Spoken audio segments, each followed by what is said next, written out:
I'm sorry for the delay. We were having technical difficulties. I know that technical difficulties in the modern computer world are completely unknown, and you've probably never experienced them, but they happen. Are we ready? Yep. Okay, so I was the only one who wasn't ready. Sorry about that. I think everyone knows me. I'm Lawrence Charters. I'm the webmaster for Washington Apple Pie. And we start off with questions and answers. And one of the questions we have today was, why couldn't I get onto the wireless network, but I can get onto Larry's phone? I suspect it's because Larry's phone is made by Apple, and it just wanted Apple electrons. Any questions? Yes? Back in the day when I was using PCs and Microsoft Word for my word processing, I got in the habit of keeping my files in RTF format because I didn't have to worry about who I sent it to. Most machines could use it. I now use NeoOffice, which works fine for me for most of the time, but if I store files in RTF with NeoOffice, occasionally they're not stable. I'll save a file, bring it up sometime later, and I'll find the font size of a piece of it will have changed. The ODT format is stable with NeoOffice, but what I'm wondering is how widely usable is that if it is sent to anyone other than a user of NeoOffice? Okay. Her question is basically in the formal computer terminology, she's interested in something called continuity of operations. It's called co-ops. How do you maintain a process that works now and will also work a year from now and work 10 years from now? And she's using NeoOffice for her word processing, and she's trying to find a way to save things in a file format that can be used by others. Word saves things the old traditional ways. It saves in something called DOC format, which stands for document, but when I was at work, there were people who thought it meant Department of Commerce. Anyway, now it's using DOCX, which is actually the same thing. The X means it's actually it's actually a compressed format. It's a zip format. So it's like going through and just compressing all your doc formats, and that's why the DOC format DOCX is smaller. It's compressed. The OTG format, is that what it uses? ODT is what NeoOffice uses, which is another proprietary format. It's proprietary in as much, as far as I know, only OpenOffice uses it, but it's not really considered an open standard. They've published how to use it, but that's it. RTF, which is what Microsoft offers as an alternative, which stands for Rich Text Format, is also an open format. But she's noticed that when she saves things in RTF and then she imports them back, sometimes the font sizes are off. Sometimes, I would imagine also sometimes the fonts themselves are off. And if you add complex things like tables and so on and so forth, it can get iffy. So she wants to know what she should do. I will tell you what I have done, is that in as much as possible, I write everything in Google Docs. Google Docs saves it as a web page, and it's just a standard web page. And when you export it, it'll export it as DOCX. It'll save it in Microsoft format. DOCX can be read by not only Microsoft Office, it can also be read by Pages and a whole bunch of other stuff. You can also save, you can't do it directly from Google Docs, but you can also, if you have it in Pages, you can also save things as Pages in RTF format. You can save it from Word in RTF format. So RTF sounds like it's a fairly common interchange, if you think about it, because OpenOffice supports it, and Office supports it, and Pages supports it, except that Pages are much more today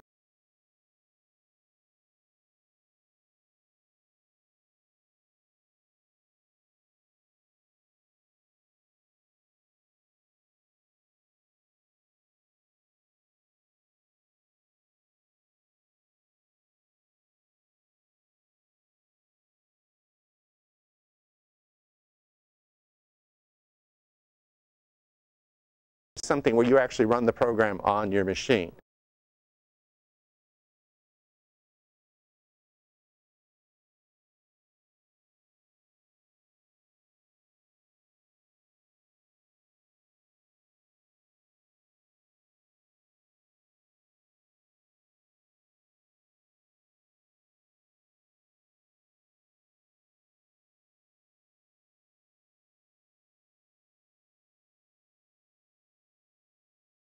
You have a current version of the Microsoft operating system, whether you've purchased Pages or not, you can go to the Apple Store, download it, and install it. So the cost right now is minimal.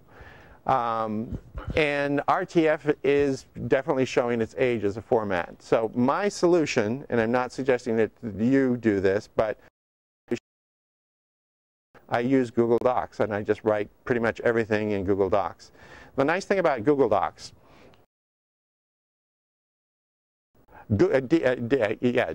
Google Docs, it's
so something, write it in TextEdit. It's already on your machine. And then you can upload it into Google Docs. So I tend to write almost everything in Google Docs. I do have a full copy of Office on my machine because I work for a science agency, and there are times when you need to look at really complicated things. Also, I use, with the other advantage that I use with Word, people ask me to edit things. Word is great for editing. I work for a science agency, and when somebody says, can you take a look at my paper? Now, my job is not to be an editor. My job is to actually pump out terabytes and petabytes worth of information every day to the public. My job is not to be an editor. But if they give me their science paper, the first thing I do is I open it up in Word, and if it looks like a Christmas tree, I refuse to edit it. Word flags things that are misspelled with red. Word flags grammatical problems in green. If it looks red and green, I don't care what month it is, I'm going to send it back to him and say, wait until the red and green go away, and then I'll take a look at it. So Word does have its purpose, but for almost everything, I cannot recall the last time I wrote something that I was going to send to somebody that I didn't start.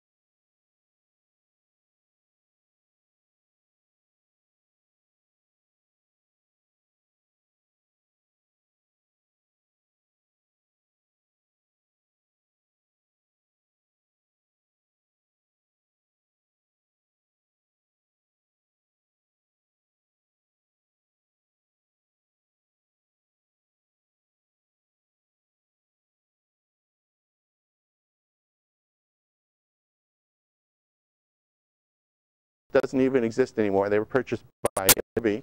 Aldous Persuasion was the leading presentation tool and turned it into that monstrosity that we call PowerPoint. But if you want to make a really compatible, pretty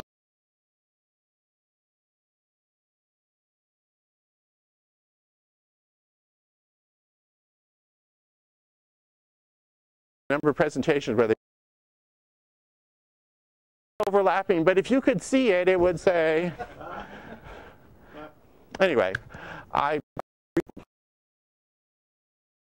but RTF is about as good as you're probably going to do with open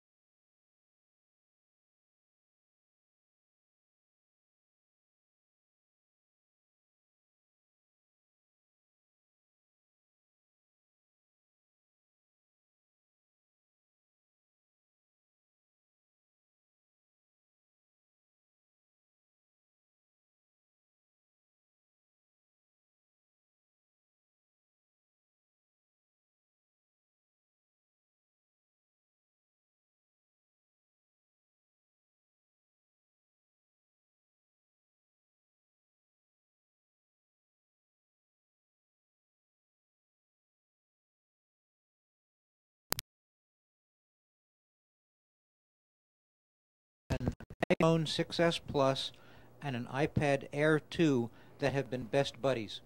And I found a couple of different ways that I wasn't anticipating that they collaborated just beautifully and joyously. And within the past week or so, the iPad suddenly could not see the hotspot on the phone.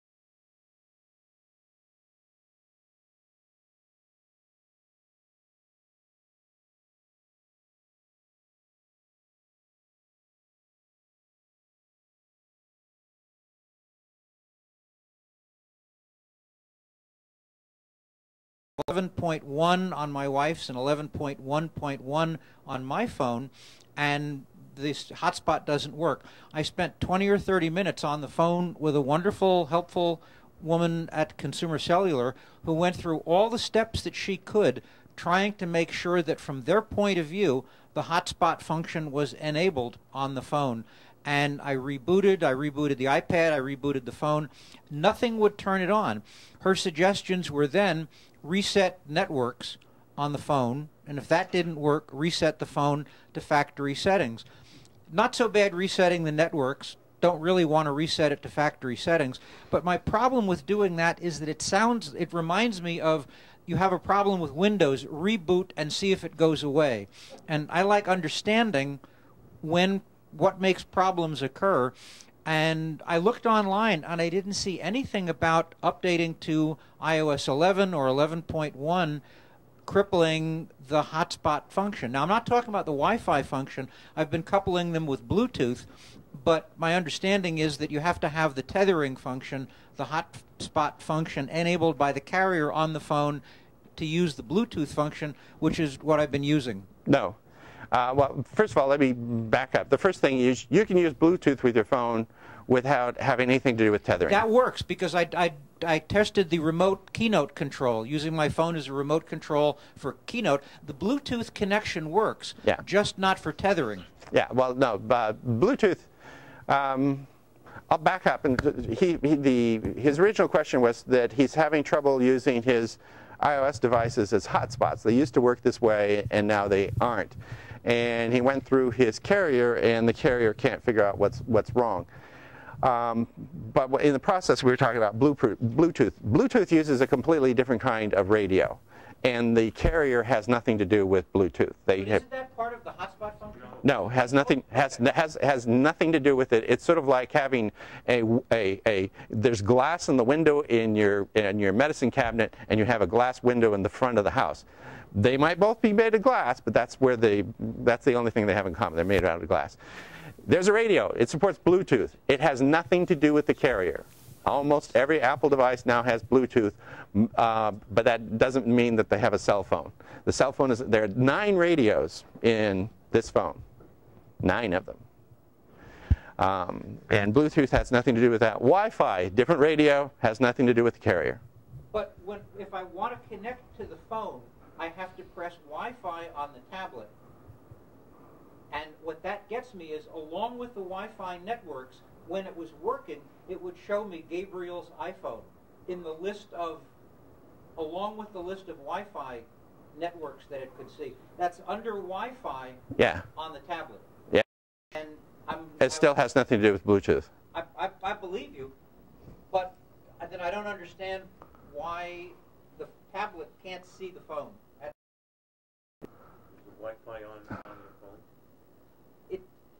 It has never been on the phone. I have never turned on Wi-Fi. It's not a Wi-Fi function. Wi-Fi has to be on? Yeah. No, it doesn't. It's not a Wi-Fi function. Go back to what he said. Wi-Fi has to be on the phone in order for the tablet to see that on Wi-Fi. No, they both have to have Wi-Fi. Yes, That's just wrong. No. You're talking about discovery, which is different from connectivity. I can see you a mile away. I can't talk to you. I've never had Wi-Fi on the phone turned on, and the tablet has been able to see the phone. That's a fact. Through discovery, but they can't transfer data over Wi-Fi, which is why they can't talk to each other over Wi-Fi. Discovery is a completely different function. Okay. Hotspot is a Wi-Fi function. No, it isn't. Yes, it is. Just try it Anyway, getting back to his question, the original question is tethering, which Apple calls hotspot, but the carriers call tethering, is a function of the carrier. And the carriers have recently gone through several updates of the carriers. I had a carrier update when I was out in England a couple weeks ago. I had a carrier update at my desk yesterday, same phone. The carriers have been doing a lot of carrier update to their settings because of attacks on their infrastructure.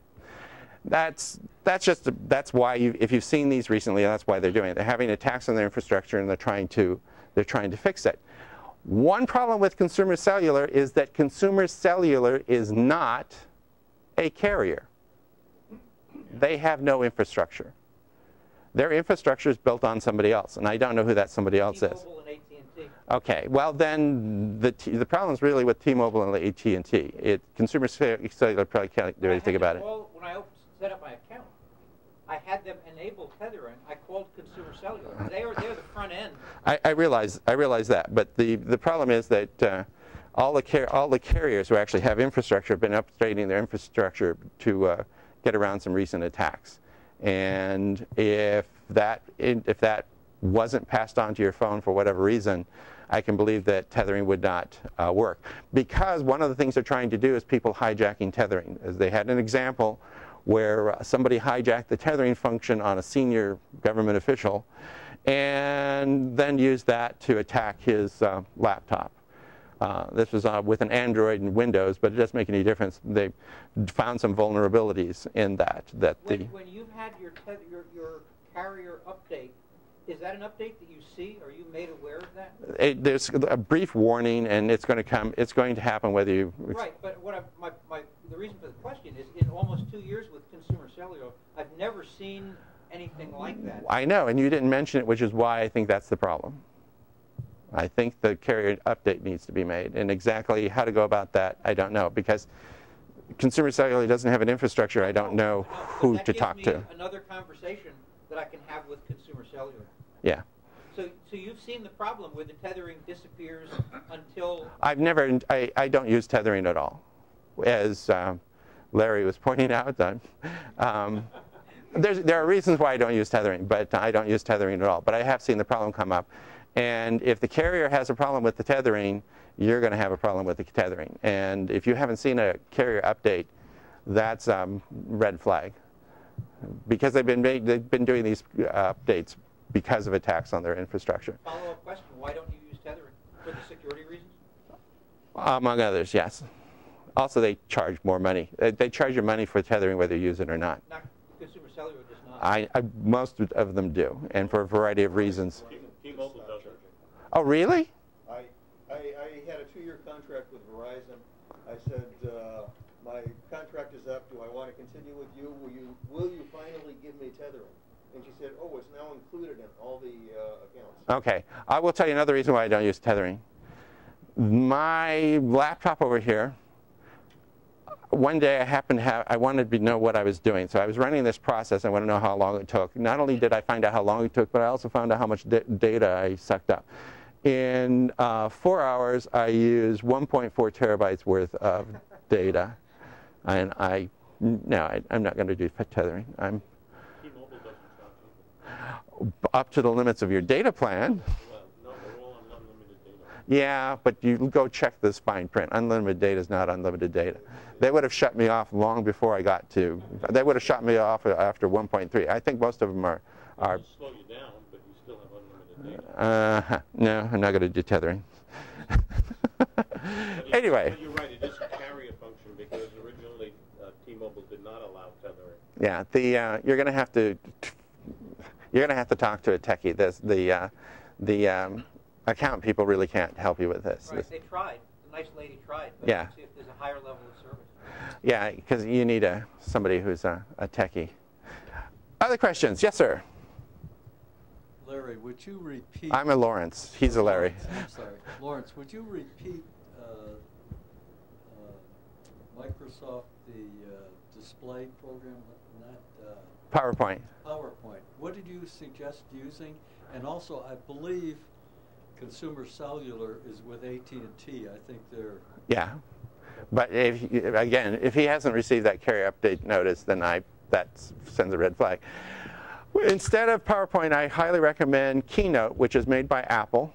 And you can go to the Apple Store. It'll run on your iPhone, it'll run on your iPad, it'll run on your desktop. I also recommend Google Slides. Google Slides is not nearly as nifty as Keynote. You can't do a lot of the things that Keynote can do. But the nice thing is, because it's a web page, you can export it to anything, including PowerPoint. So I highly recommend that. One of the problems that I see with PowerPoint, one reason why I hate it, it's almost impossible for anybody to make a slide that won't break, because it's just a pain in the butt. Whereas Keynote goes out of its way. No, you really want the title here. See, I'm even drawing a little center line. You want it here in the center. So it gives you all kinds of help to make sure that your slides turn out great and they're not too complicated. And it makes very good suggestions. But PowerPoint's a disaster. I know that because I work for a government agency and that it's PowerPoint dependent. And people ask for my slides, but they don't ask for other people's slides. I think that's a dead giveaway right there. Other questions? Yes? Lawrence, I have a question. I think about iOS 11. Let me explain. I recently upgraded iOS 11, and it seems like the battery usage on my iPhone is much worse than it was before. The only thing that's changed is the reason I upgraded to iOS 11 is because I got an Apple Watch. So do you think the Apple Watch is causing the battery drain? Does anybody else have troubles with iOS 11? Okay, his question is, he recently upgraded to iOS 11 and he thinks the battery life is worse than it used to be. And is the problem with iOS 11? The answer is no, it's not with iOS 11, but it is with everything else. iOS 11, one of the things that Apple did is that developers wanted access to things that Apple was restricting, like they wanted access to Apple Maps.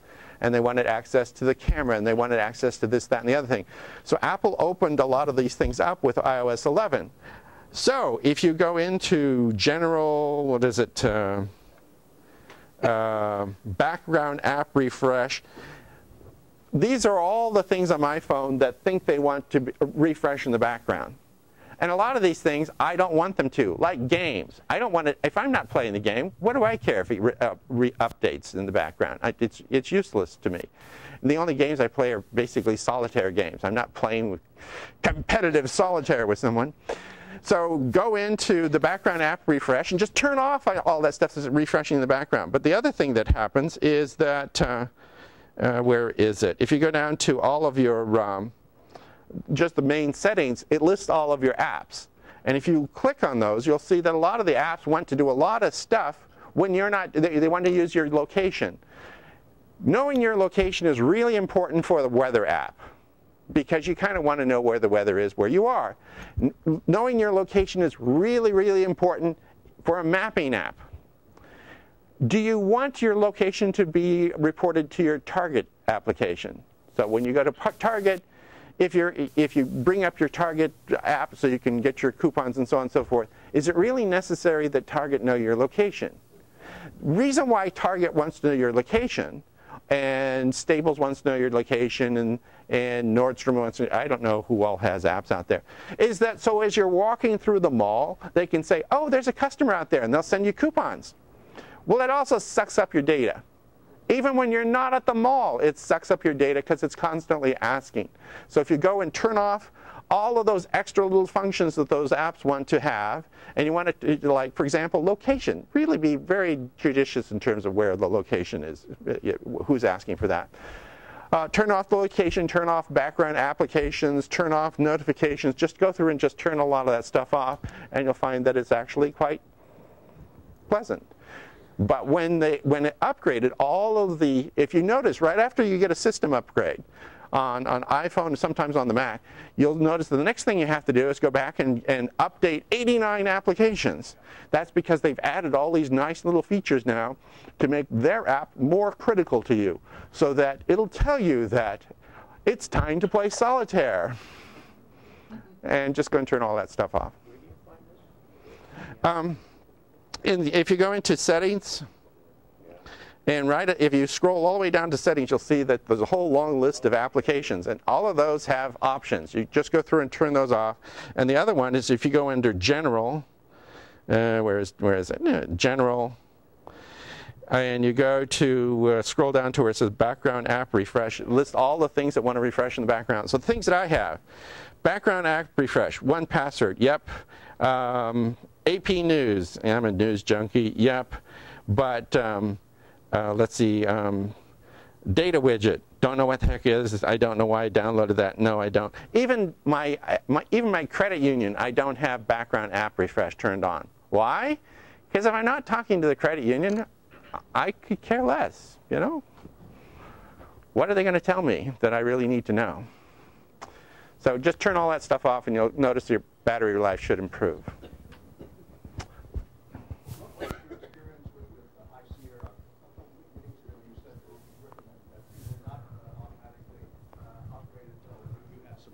With it. Okay, the question is, what is my experience with High Sierra, since I recommended to people to hold off on that? At home, we have one machine running High Sierra, and that's Kathleen's iMac, and she forgot that I upgraded it. She hasn't noticed anything at all. I have held off on the laptop I'm going to be using in a few minutes, because among other things, it has ScannerX software that currently works with my scanner, and I know that it hasn't been updated by the vendor. And since the scanner is probably 12 years old, I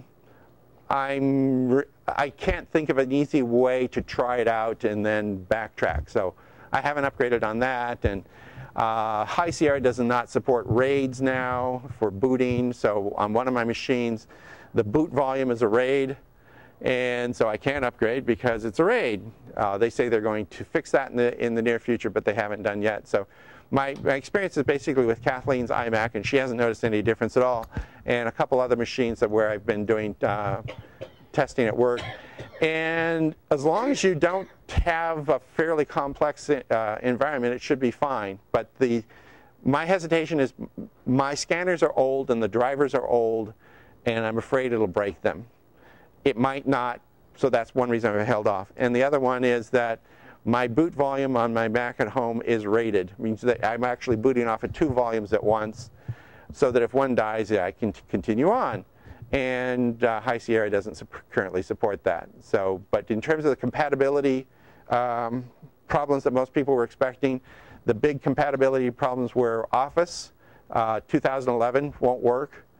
But that's also expired, so it's not going to work anyway. And the other one is old versions of Adobe don't work with High Sierra.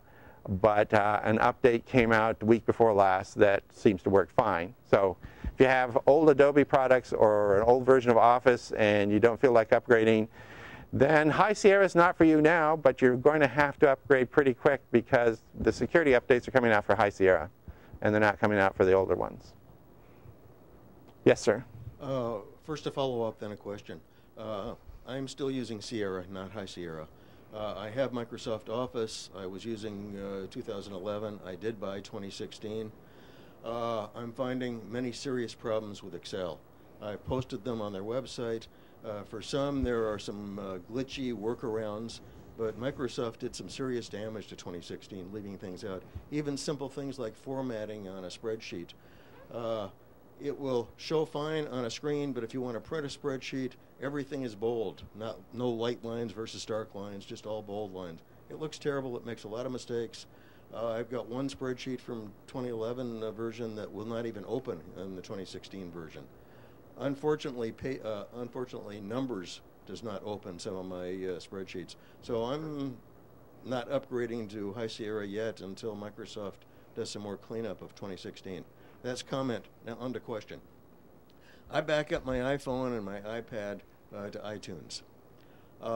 Since iTunes, the new version that I am not yet using, took out all the iOS apps, my backup no longer has iOS apps. So if I am using an old app that may no longer be available but still works, what do I do? Okay. The question is that with iOS 11 no longer backs up. If you back up to your computer, it no longer backs up the apps because the apps are backed up directly. You actually just pull them down from iTunes. And his question is, if he has an old app that's no longer in iTunes, then how does he back it up? And the answer is he doesn't. What happens if it doesn't work anymore? It doesn't work anymore. It's as simple as that. It'll work on your phone or tablet, but as soon as it stops working, it's dead. That's just the way it is. It means that the vendor no longer supports it.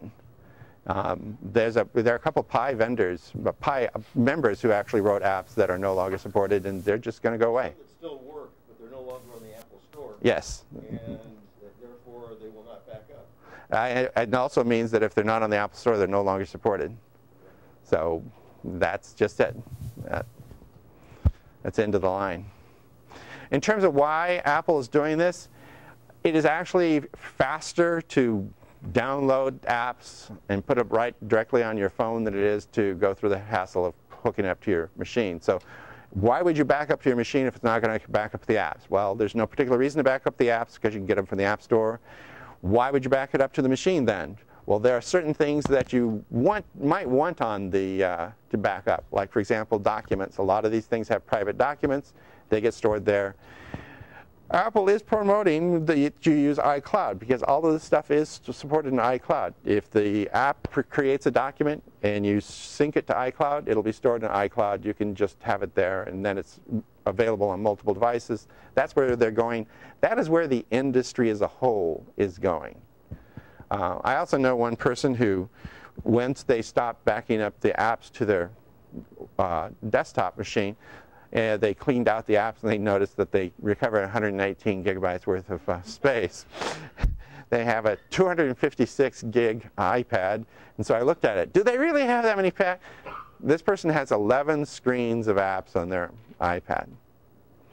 And so I taught them how to nest them into folders, but still a lot. Anyway, one more question, and then we're going to have a short break because I screwed up and sucked up all the time trying to set things up. So, yes, sir.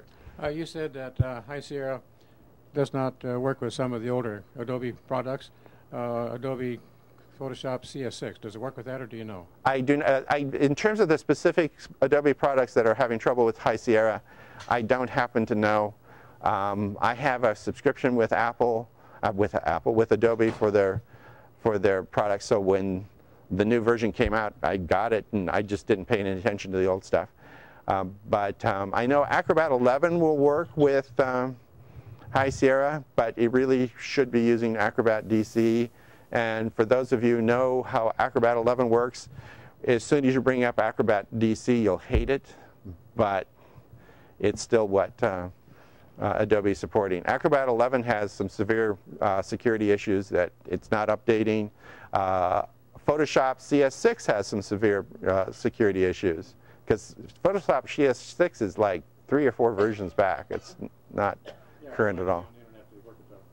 Yeah. So sorry about that.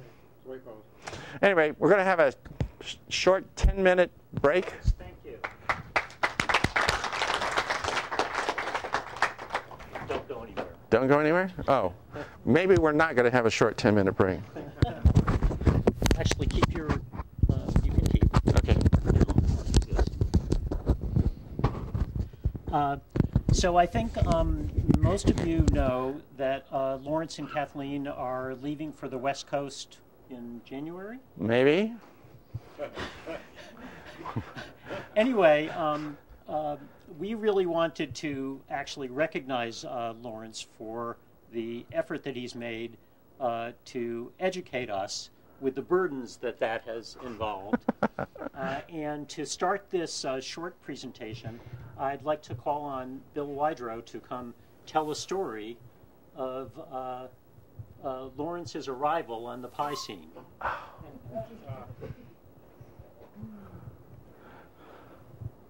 All right, Bill, stand up here. I'm going to read most of this because otherwise I have a tendency to ramble, so bear with me here. The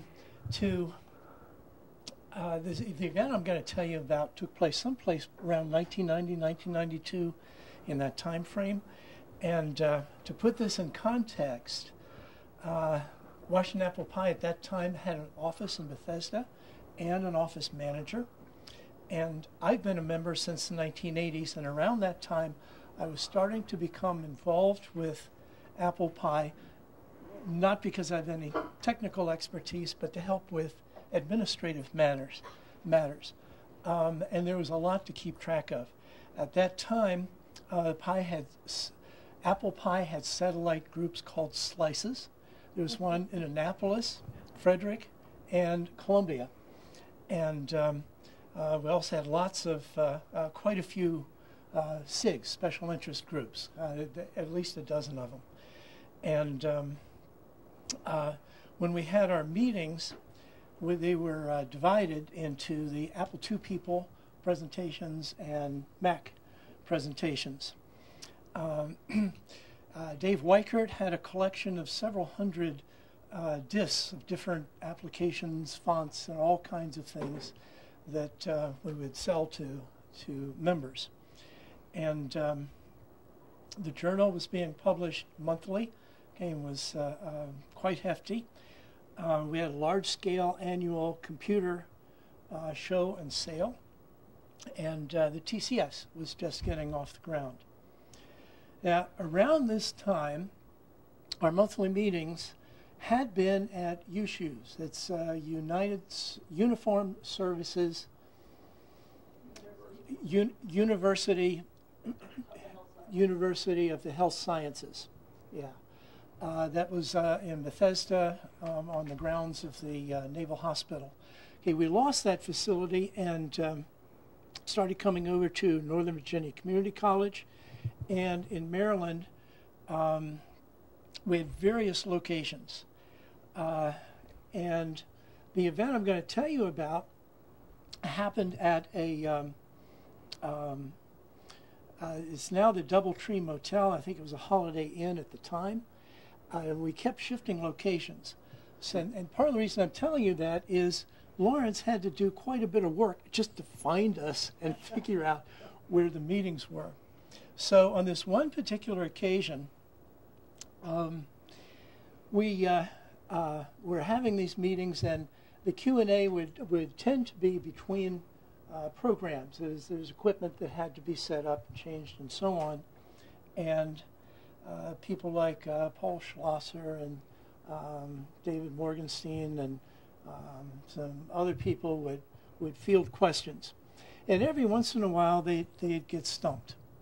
And at this particular meeting, a hand would go back would go up from near the back of the room, and when someone was stumped, I don't know, there might be a question like, you know, on my Mac SE, I just upgraded my memory, and now when the accelerator card kicks in with the graphics enhancer, it freezes.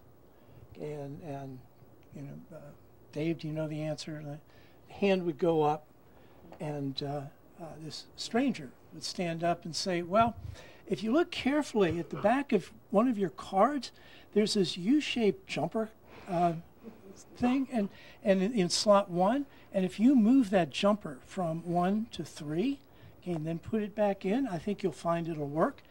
And by the way, Apple could have circumvented that if they had done this and so.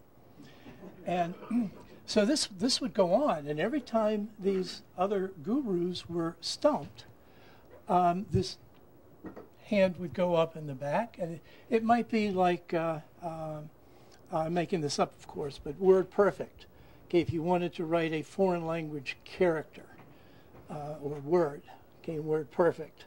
Okay, Lawrence would say, well, if you use your left hand and put Control Apple Shift and your right hand and hold the left bracket and question mark key and have a pen in your mouth and push backspace, you could get an umlaut. And if you did the same procedure but turned your mouse belly up first, it would put the umlaut in the opposite direction. So Lawrence, for some reason, had to leave the meeting early.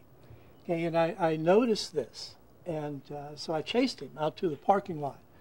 Okay, and to find out, who is this guy? You know? And I introduced myself, and said I was with the organization, and thank you for coming. We sure appreciate your expertise. Please come back. Okay, and he introduced himself and said that, well, I'm over here from San Diego, is involved with that computer user club, and my wife took a job over here, and so we've relocated, and now I'm trying to find a group to get involved with. And we know pretty much the story from there. Within 2 years, I was living in Columbia. Okay, he was a vice president of Mac with the Columbia Slice and with Tim Childers, I think it was, and writing the Slice reports for the Apple Pie Journal. He was writing our general meeting reports for the journal, okay, plus at least a couple of other articles every month for the journal. And I started getting involved with John Hardis, John Thomason in the TCS, and started that. The equipment got so hot in there, started finding out ways to keep the equipment cool enough to keep operating, and just continued to extend his involvement with the board, okay, and with the club in all different ways. If you go to the Apple Pie website now, okay, and look at the journal page and look at the list of featured articles, okay, you'll see dozens of them. Half of them were written by Lawrence Charters. The other half were written by about 20 different people. Well, not just for the Pie, for other things too. But yeah. Yes. Yeah. So anyway, that was my experience of first meeting Lawrence out in the parking lot of the Holiday Inn Motel. He came out with Tom Whitty, and they both came out together to talk to me because it was my second day on the East Coast. We had just arrived, and it was my second day, and I'd been talking to Bernie Urban, who was the Pi office manager, and he said, we're going to meet here. So when we came across country, I went there with second day in the Pi, and they were in the middle of a coup d'etat. There'd been an election, the person who was elected president resigned, and this other guy who wanted to be president said, well, I'm in charge now, I'm the new president. Except that the bylaws said that the board picked the president or the electorate picked the president, but the vice president didn't get to take over. So just as a historical fact, most coups d'etats are done by colonels and lieutenant colonels because they command troops. It just so happened this person who was trying to take over might have been a colonel or a lieutenant colonel. So maybe it's just endemic. But anyway. He was a lawyer. No, this guy was, he was a lieutenant colonel. Okay. The other guy who was trying to do things was a lawyer. But so they came rushing out because they were afraid. Said, we want you to come back. And they wanted to assure me that most meetings were not like this one. Because aside from the question and answer, the main presentation fell apart because there was yelling and screaming and so on and so forth. So Bill wanted to make sure that I would come back, and apparently I did. So. Bill, thanks so much. Okay.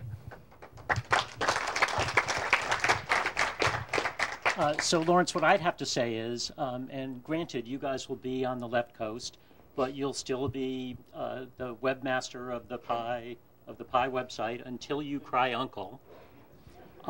And I just hope that you've enjoyed the ride as much as we have. And I wanted to share with you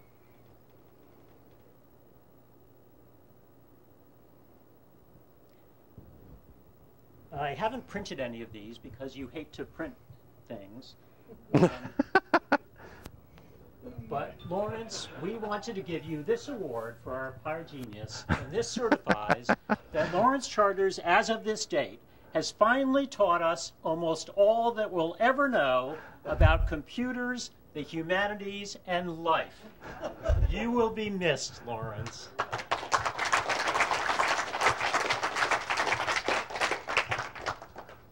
Thank you. And another detail, and this came out of the last board meeting, is that the board agreed that, Lawrence, you are now a lifetime member of the Pi. So I'm joining Steve Wozniak in that regard.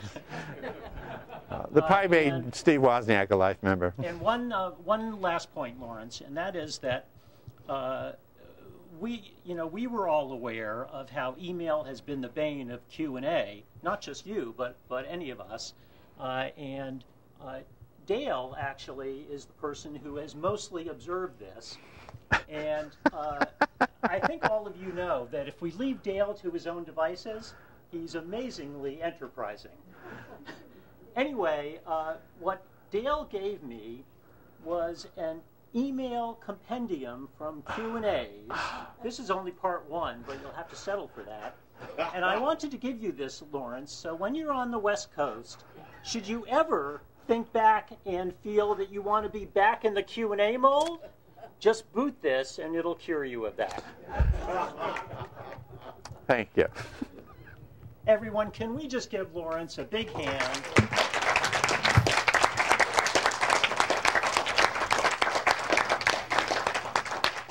Any final words for today?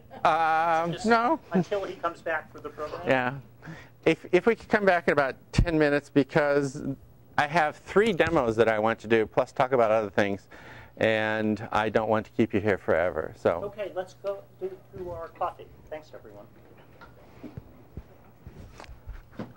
So all I can say is that if at some point you briefly on your phone turn AirDrop to everyone, I'll AirDrop these to you.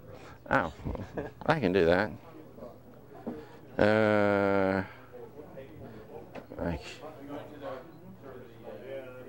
Let's take care of that later. All I have to do is figure out how to do that. Just leave your, I'll leave your membership card on the screen until you come back.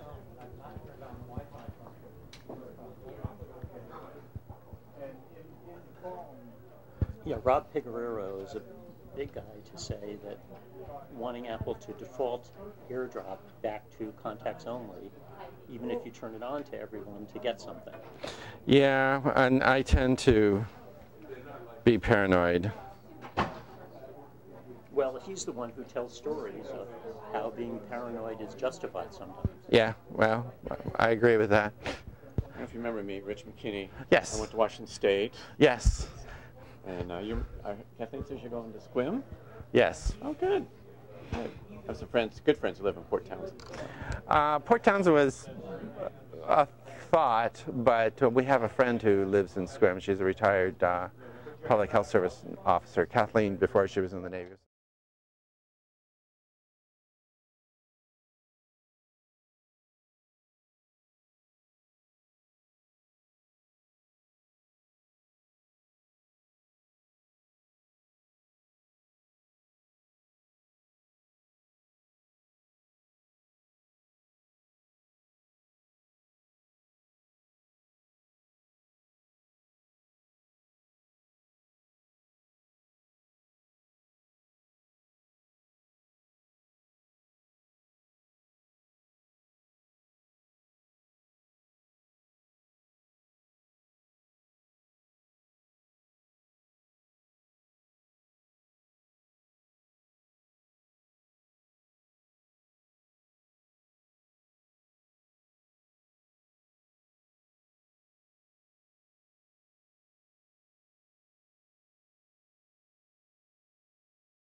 launch things on, if you're using Sierra. If you haven't done it before, you come over to the little Siri button, you say, launch Keynote.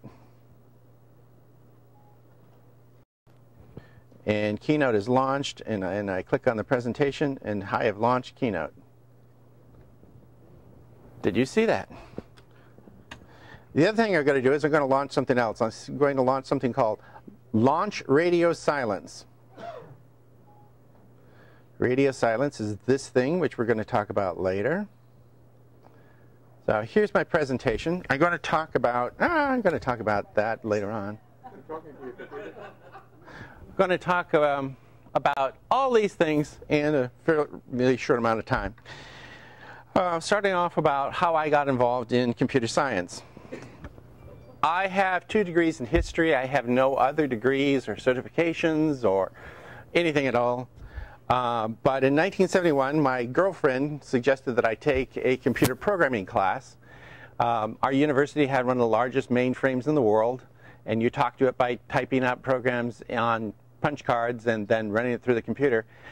And I thought this was a really bad idea because everybody else in the class was a science major, including my girlfriend, and I was a humanities major, and they wanted to do things like math and a bunch of other stuff. But it turned out I was really, really, really good at computing, at programming, probably better than anybody else in the class, including my girlfriend. My girlfriend, who's sitting back there, she wrote better programs in as much as hers had things like comments, so you actually knew what the program was doing. My programs were famous for being extremely fast, taking up very little space, and doing things that the professor had not asked that they do. But anyway, I decided that I liked computers. And in 1977, when I was in grad school, we went to the West Coast Computer Fair. It was the first public computer fair for common people. Prior to this, they'd had been computer fairs, but they were for corporations and, you know, IBM showing off their major things. But at the West Coast Computer Fair in 1977, they introduced the Apple II, and they introduced the Radio Shack Model 1, and a whole bunch of other companies that are household names today, like Commodore and Exidy and Chromemco, and you're all familiar with these computer companies because they're giants out there in the field. Everybody knew that Apple was going to fail, but all the rest of these, I mean, even today, we all quiver at the very mention of the name Commodore, don't we? Of the personal computer companies that were there at the West Coast Computer Fair in 1997, the only one that's left is Apple. Something to note, IBM was not at the West Coast Computer Fair in 1977. Does anyone know why? The IBM PC wasn't introduced until 1981. So Apple is the oldest personal computer company in the world. Personal computers were never going to make it. Yeah, they were not going to make it. In fact, the IBM, when it came out, it had the model number of 5150. The 5100 series was IBM's nomenclature for terminals. So they expected you to buy the IBM PC and then immediately hook it up to a mainframe. And we all did that, didn't we?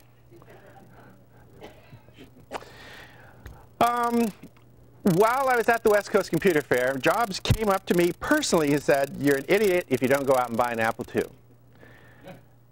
He actually used other phrases too. And I decided on the spot that I was not going to enable this person by buying anything that he was selling. So I ended up buying a TRS-80 Model 1, and I founded the San Diego Macintosh Users Group, San Diego TRS-80 User Group in 1977. That's how I got involved in user groups. Why did we do user groups? Well, at the time, if you wanted to have something running on your personal computer, you had to write it yourself. Well, I knew how to program. And the first thing I programmed was a word processor, because there were no commercial word processors out there, so I wrote one. And I used that right up until somebody came up with a commercial one that was better. And you save things on cassette tapes. And when I say cassette tapes, we had this, it was a $50 Radio Shack cassette player that was not fancy in the least bit. You put the tape in there, you push this button, it would play it into the computer, and if you were lucky, you got your program back, and you know, That was it. The Apple IIs were the same way. The Radio Shack came with a monitor. The Apple II did not. You had to hook it up to your TV using a little RFI box that 9/10 of the time didn't work. So the early days of computing were mostly telling other people how you got the damn thing working. Most of the people who had computers back at that time were engineers. I was one of the few that was not. So they were engineers and technicians and so on and so forth, but there weren't that many people in the humanities. And the demos were basically demos of, hey, I figured out how to do this, or I wrote this cool program. And you'll notice that on this slide there are lots of exclamation points because everyone was super excited. And one of the things I want to show you right now is that other program they launched called Radio Silence. Radio Silence is a firewall that costs $9. And what it does is it monitors your network connections and it can block them. Now, why would you want something like this? You want something like this because there are evil people out there trying to break into your machine. And it's also sometimes nice to find out why certain things won't work. Like, for example, when we came in, I could not get an internet connection. If I cannot get an internet connection, a lot of the stuff on the Mac just doesn't work. But when it does launch something, like you launch Keynote, Keynote will go out and actually check things on the internet. Microsoft Office will go things out and check things on the internet. A lot of things will go out there and check things on the internet. So that's what I have Radio Silence. It's just sitting over here in the corner looking at things as I go and do my demo. It's $9, and for that $9 you can put it on all your devices. So it's not just put it on one device, you can put it on all your devices. And I list the URL, and I'm going to post these slides so you can see about it. But that's my first demo. I'm going to show you Radio Silence. Radio Silence is the sort of thing that we would have liked to have back then, except there were two reasons why we didn't do this sort of thing in 1977. The first one is that the internet, for all practical purposes, had not been invented, and nobody had network cards. So that kind of slowed us down a bit. We went to the next West Coast Computer Fair in 1978. And that's when the Apple II, when the Apple II's disk drive, which was called Disk II, was introduced. It was the first consumer floppy disk that was delivered out to the public. Other people had floppy disks, but they were in like $15,000, $20,000 computers. And the disk drive 2 was something like $600, $700. It was much cheaper than the others. While I was watching the introduction of this, it was in one of the main hallways in Brooks Hall, which is an underground exhibition center in San Francisco. While I was watching that presentation, Jobs came out, interrupted Wozniak, said he wanted to take over and talk about games, and Wozniak said, "You guys are talking about engineering, you can go elsewhere." And so Woz was shuffled off to a little side room. I went with Woz. He was much more interesting than Jobs. Jobs at that point was a really obnoxious twit, which is one reason why I got fired shortly after that. Yes? Well, just to briefly interrupt, checking the YouTube live, Ken Goldman was watching, and Ken says, "Add my big thanks to Lawrence." Thank you. I went with the Radio Shack, and the nice thing about that is that we no longer had to have cassette tapes. If we'd had eBay at that time, there probably would have been several million people who were busy selling the cassette drives, because the Apple people were getting rid of them, and pretty much everybody got rid of them. It took Commodore like a year and a half before they came up with a disk drive, but by that time they were in sad shape. Meanwhile, on the other coast, watching Apple Pie started in 1977 in the dining room of two people who worked for NIST. They worked on one of the very first non-military mainframes. It was at NIST. They used it for developing standards and technology. And this photograph that I have up here, that is the world's first computer image. They did this in 1957. It's the photograph of the child of the director of the project. So that's the world's first computer image. The technology, this, by the way, if you know anything about computers, you'll notice that the scans are going down. That's because they actually did this on an oscilloscope. So they were modifying a waveform on an oscilloscope in order to produce this. When we launched the Echo satellite in 1960, 61, something like that, and got some imagery from the Earth for the very first time. They used the same technology because so far that was the only one that anyone had figured out. But watching Apple Pie was going on at this time. It was developed. There was two people who were working at NIST started it, and in 1978 they formally named the group Washington Apple Pie. And at that point they were much too large for their dining room, so they started meeting, I think, at NIH.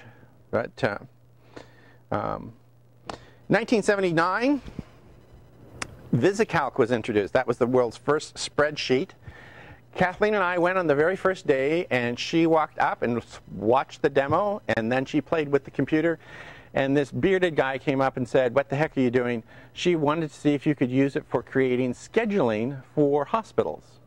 And he said, no, it's not for that. And over the next 20 minutes, completely confounded him by developing a schedule for a hospital. She had never even heard of VisiCalc until walking into the auditorium. So if you want to know why Kathleen and I get along, I get credit for a lot of stuff, but she's the brains behind it.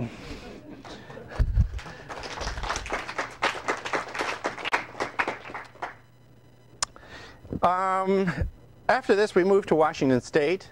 She joined the Navy. She was in the Public Health Service. She joined the Navy and moved to Washington State. And we had a Radio Shack color computer, but then we had both seen the introduction of the Osborne 1 in 1981, and she wanted that because the Osborne 1 came with WordStar, which was like $500, came with SuperCalc, which is about $500, came with DBase 2, which is about $1,200 or something like that. And so for less than the cost of the software alone, you also got a computer, because all of it came bundled. And it was the first real portable computer. Has that tiny, tiny little screen there in the center. That's the screen. It's got two big floppy disk drives. She did amazing things. Started doing massive databases. I mean, some of her databases had 2,000 records in it. I mean, it was just unheard of. I mean, it was just amazing stuff.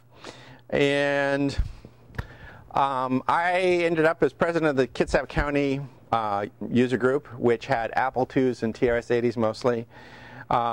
Kathleen and I were both founders of the Pierce County Osborne user group in 1981. I taught computer science for Olympic College and Chapman College. I was the only member of their science department who did not have a degree in sciences. I could have borrowed some of Kathleen's. She's got 4 science degrees and 1 theology degree. So, and at this time, we were actually demonstrating commercial programs, except for the Apple II people. Apple II people still did a lot of hardware demos. If your printer isn't printing right, remember, you always print to slot 1, and if the printer card isn't in slot 1, so the Apple II people were a little bit different. And since we had commercial programs, we could have commercial demos. And so here's my next demo. And this is going to be a little bit awkward because it's plugged into. I can't actually do a demo. I was going to show you that you can plug in the lightning cable into the bottom of the phone and show the phone on the screen. But if I do that, since my computer is plugged into Larry's phone, I lose my internet access. So forget that. We're going to get around it. But this is it's called Cardium Mobile, and it comes in 2 pieces. There's an app for your phone. When you bring up the app, it's got a green bar in the center. It says, record now. The important part is on the back. It's got sensors that you don't have to stick them to the back of your phone, but you can have them separate. But these 2 sensors basically record your EKG. You put fingers on both of them, separate, so it's getting left and right. You start recording and it gives you an EKG. The EKG is a medical grade EKG. Whole thing costs $99. There is a like $8 or $9 monthly fee if you use their professional service. It'll store it and they'll do interpretation, so on and so forth. We don't do that. I just email the EKGs to myself and I store them in iCloud. But I did this because I have a very irregular heartbeat. And after taking 2,000 some EKGs with this, I have an irregular heartbeat. That's it. we've confirmed that I have an regular heartbeat, and it makes the cardiologist happy to know that I can periodically confirm that. But $99. The EKG that I had an EKG 2 weeks ago in the hospital. That particular machine cost $22,000. They're not really equivalent because Kathleen will tell you that the other one has like 18 different vectors and this one basically has a couple. But if you need it, it's quite cool. You can buy it through Amazon or you can buy it at the vendor site. Yes? Can I make an observation? I've been writing some of this stuff down. I entered cardia and the machine wrote cardacia. Well, somebody's been watching science fiction. But anyway, a really neat little gizmo that I would like to show you, except that I'm having problems with networking. And I'm telling you this because I want to show you how kind of the evolution of computing. The evolution of computing went from a bunch of techies who sat around trying to get their machines worked to eventually getting to the point where they were commercial programs and people started demonstrating commercial programs. We had a major detour in 1983 through 1987 because we were in Japan. Japan at that point was the center of personal computing innovation on the planet.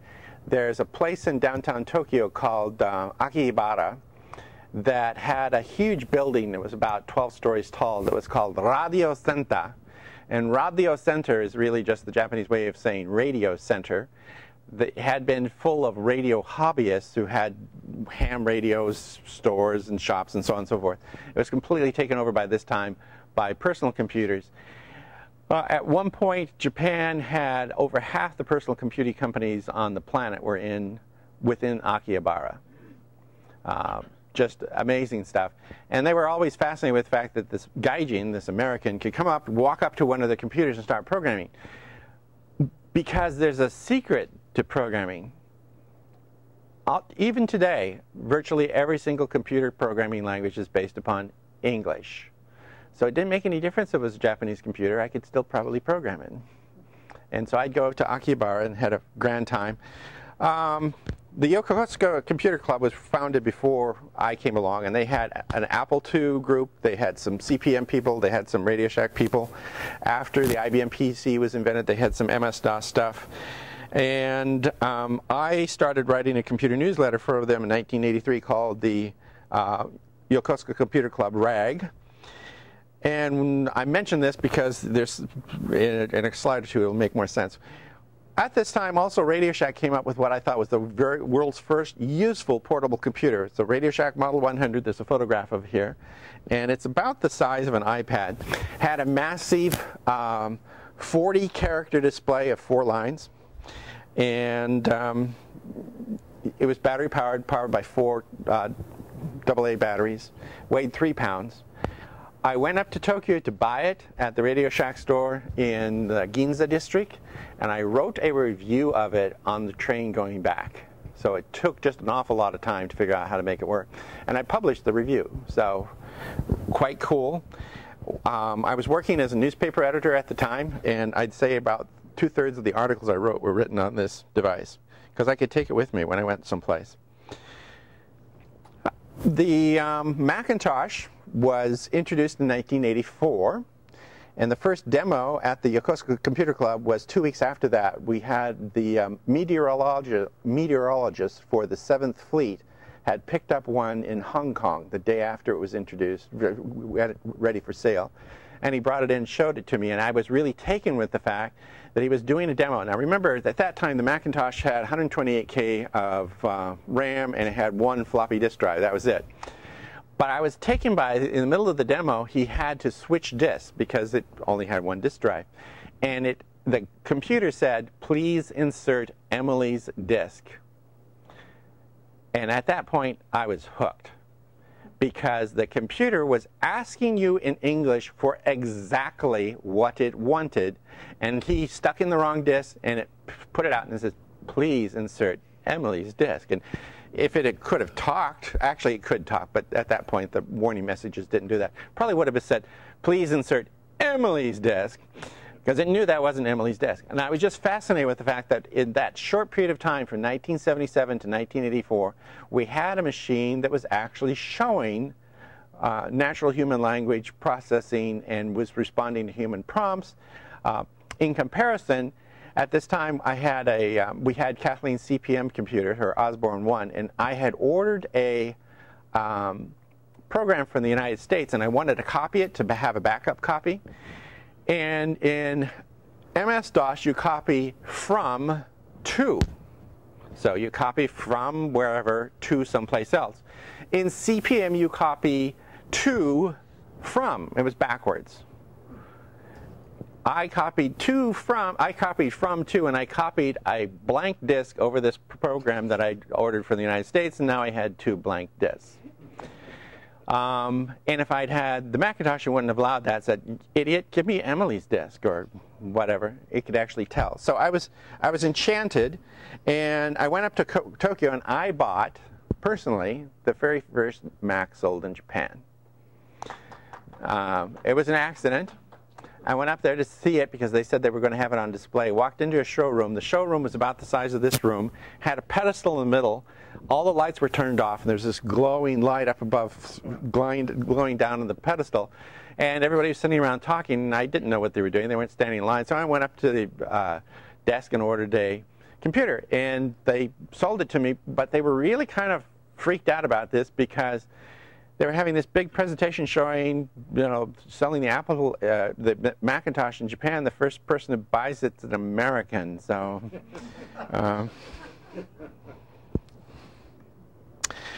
the Macs rapidly took over the Yokosuka Computer Club, and it created a great deal of hostilities with the Apple II people who thought they were being sidelined by these uppity Mac. This was also taking place in Washington Apple Pie. Some of the first big political battles at Washington Apple Pie took place at this time because they thought the Mac people were taking over. And I also converted the Computer Club RAG, which prior to this time was just a typewritten thing that we mimeographed, over to something called Ready, Set, Go. Ready, Set, Go was the first page layout package. Before there was PageMaker, there was Ready, Set, Go. And there's a screen here showing the Ready, Set, Go coming up and telling you that this is after the machine's been upgraded to 512 because it says it's got way more memory than the original Mac had. So I started doing page layout with Ready, Set, Go. Now, why this is interesting, at the time I was running a newspaper and we ran it on typewriters. So we would type out our stories, we'd send them up to Tokyo. I'd go up there, the typesetters would print out this thing called Velox, which is basically photographic paper. We would take out these strips of photographic paper, put wax on the back of them, mount them up, and then they would, this giant stat camera, take a photo of it to create a plate for the newspaper. My computer newsletter was more advanced than the newspaper that went out to half the people who could read English in the country. And I just thought that was quite amazing. At this time, Kathleen was also using a Zenith Z100, which is an MS-DOS computer that's not PC compatible, to run healthcare education and training for the entire Western Pacific and the Indian Ocean, except Okinawa, which I note up there, because they would ask her, "What do you do?" She's, "Well, Director of Education and Training for the Western Pacific." He says, "Oh, so down in Okinawa?" "No, not Okinawa." Diego Garcia in the middle of the Indian Ocean? "Sure, but not Okinawa." "Why not Okinawa?" It's Department of Defense, and Okinawa was special. But that's what she did. I was teaching computer science at Central Texas College with my master's in history. And I went up and founded the Tokyo Macintosh User Group in 1985. Went up on the train to Tokyo. So that's what I was doing. In 1987, 1990, I was in San Diego, and I became president of the San Diego Macintosh User Group. The user group was founded by Charlie Jackson, and I don't know how many of you date back that far, but he was famous for a program called Super Paint, which was way more powerful than Apple's Mac Paint, and Digital Darkroom, which was the first photo retouching app pretty much on the planet. Photoshop came a bit later, and SuperCard, which was Apple's HyperCard that was really pumped up. And SuperCard, by the way, is still being sold. If you really want to, you can find somebody to sell you SuperCard. And when I first started doing formal questions and answers at the San Diego Macintosh User Group, because every single meeting we'd have to find a computer to display things on. We'd have to go out and get this huge piece of equipment called a Limelighter and hook it up to it so we could project it up on the wall and all this sort of stuff. And meanwhile, while I was doing that, the rest of the audience is sitting out there yawning because they have nothing to do. So I started doing the Q&A to distract the audience while other people set the equipment up. And that's how I started doing, why I started doing Q&A. It was basically just to distract people so they wouldn't notice it. That didn't work today because the part of the setup that didn't work was mine. So the strategy didn't work today, but that's why I did it. It seemed back then, you have to remember that back then nothing came nicely packaged like a laptop. You brought in the computer, then you had to hook the cables up so it had the monitor, and then you had to hook up power, and you had to hook up this, and you had the mouse with a cable. It wasn't wireless, and cables off to the projector. And the Limelighter, which they used at Washington Apple Pie when it came here, they were still using Limelighters. The Limelighter would present this really bright green thing up on the screen. So it didn't make any difference what was on your screen. What was up there was green, different shades of green. I hated doing that every single time because nobody ever had the cables and they lost the power cords and so on and so forth. So I started doing Q&A. While I was there, I was teaching the Navy how to use Excel, WordStar, DBase 2. I worked for a software store, a computer store, and a networking company, all of which have gone out of business. So I think that my foray into commercial computer field is basically you don't want to hire me because you're going to go out of business. And the day that they were talking about earlier, that first Pi meeting, I was technically the president of San Diego Macintosh User Group at that first Pi meeting that I went to. They didn't replace me until almost a month later. And I've been at Washington Apple Pie from is this right? 1990 or is it 1991? I don't know. I did Q&A, actually it was 1990, August 1990.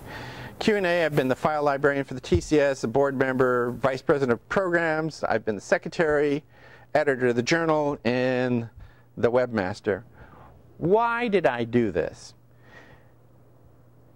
I like user groups because I want answers, and I don't want an answer of somebody who shouts loudly. I want an answer of somebody who's actually played with it. And with a user group, you get that. I find people who are, on average, brighter and better educated than the average population, so it's just a nice social group. And I also discovered that I really like teaching people, especially in Q&A, it's basically a teaching exercise, but the teaching is about a 1 to 3 minute transaction rather than doing a long lecture. But the other thing I liked the demos. People would demonstrate software that I'd never seen before. This EKG thing, the demonstration with this was a realtor who came to my house, and I said, "What's on the back of your phone?" So he told me, and I thought, "Oh, that's cool." And then I told my cardiologist, and he said, "Oh, get one." So just the demos, you find demos of people bright, intelligent people, and they could teach me things I didn't know. Sometimes what they taught me was don't ever do what they just did. That's a useful lesson. So that's why I do it. And if you want to get something out of a user group, it helps if you also are a participant rather than just sucking up information. If you actually do things, the doing helps. Like, for example, today during our setup, we were having some technical problems. Come and help find cables and such. We had a meeting a couple months ago that all we needed was a cable that somebody had been carrying in their hand, and they were talking, they put it down on a chair. All we really needed somebody to do is say, "Oh, there's a cable over there. Is that the one you're looking for?" It doesn't take much, but it all helps. Last thing I'm going to do as a demo is Panorama 10. Panorama, which is not Panorama X, although in a second you're going to see why I mentioned that. Panorama 10, it's a database that looks sort of like a spreadsheet. It's RAM-based. It's very, very, very fast. It's published by ProView, which right now is the second oldest software company for the Mac. They published their original version a couple months after Microsoft released their spreadsheet, which was called, I can't remember the original spreadsheet. It came out before Excel, Multiplan. And the Panorama has an interesting cost. It's $15 a month or $100 for 12 months, but you only get charged for the months that you use. So if you only use the spreadsheet 3 months of the year, then you only pay for that. And if you use the code that I have on the screen, Apple Pie 2017, they'll add on 3 more months to a subscription.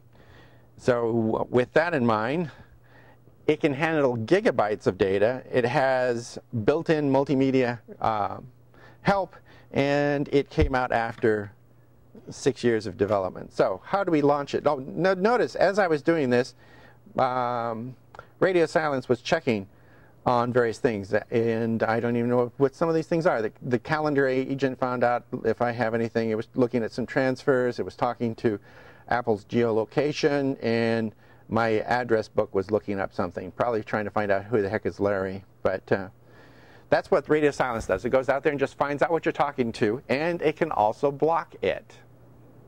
So it can do it, all these things that you never see, and it's $9. So I'm going to come up here to Siri, and I'm going to say, launch Panorama X.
All the public government websites, 2,338. And you notice that it loaded that pretty much instantaneously. So I'm going to go find some stuff. Yeah. I'm going to look for the domain is commerce. Okay, there we found 62 matches for commerce. I'm going to look for the base domain of, and it found 62 for the base domain. That's kind of surprising. Kind of didn't expect that.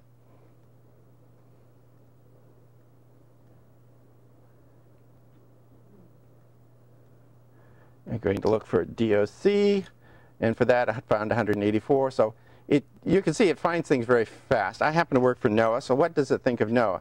Well, found 1,255 websites. And you notice that as I'm doing, it's busy finding them in the background. The largest database I played with this was 1.5 gigabytes. The finds are just that fast. So it's I have to go back to the.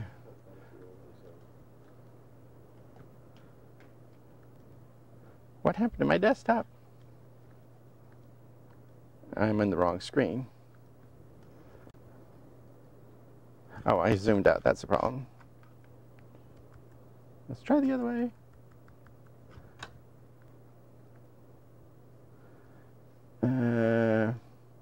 It's called Apple Pie 2017, yeah.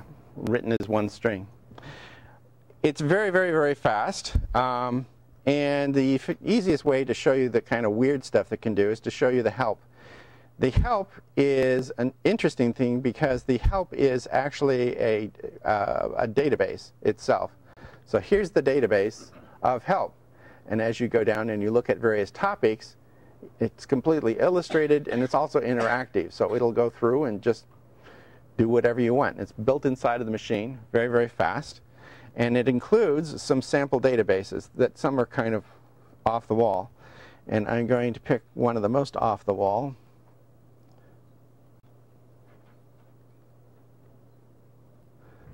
This is a slot machine done in Panorama, the database. So you sit here and you say that we're going to wager 2 coins, and we pull the lever, and it's going to come back and say that we lost it. Yep, it did. This is done just in Panorama.